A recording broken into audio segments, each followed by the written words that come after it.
National Herald కేసులో ఈ national Herald అనేది ఇవాళ పెట్టింది కాదు పేపరు. ఆ రోజులలో స్వాతంత్ర్యం గురించి పోరాడుతున్నటువంటి మహాత్మా గాంధీ, పండిట్ జవహర్లాల్ నెహ్రూ, సర్దార్ పటేల్, మౌలానా గారు గాంధీ అడుగుజాడులో బ్రిటిష్ కు వ్యతిరేకంగా పోరాడుతున్న సమయంలో పత్రిక ఉండాలని ఆనాడు స్వాతంత్ర సమరయోధులు అందరూ కలిసి పండిట్ జవహర్లాల్ నెహ్రూ గారు పేపర్ పెట్టడం జరిగింది.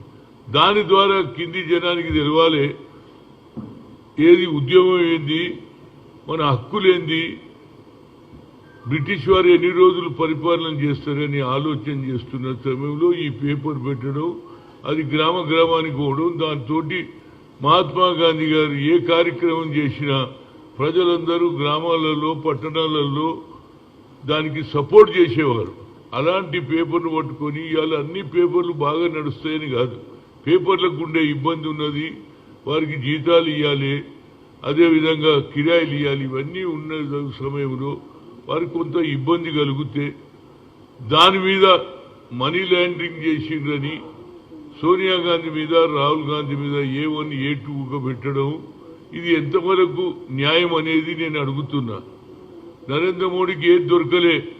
గతంలో ఇదే జనతా పార్టీ చేసింది ఒక పని, ఆనాడు ఉన్నటువంటి ఎమర్జెన్సీ కానీ షాక్ కమిషన్ లో కానీ ఇందిరాగాంధీని జైల్లో పెట్టాలని పెట్టిండ్రు కూడా.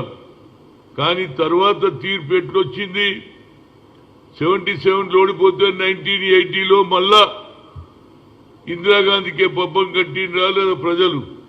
ఆ ఆలోచన ఎందుకు చేస్తుండో నరేంద్ర మోడీ, అమిత్ షా నేను చెప్తున్నా.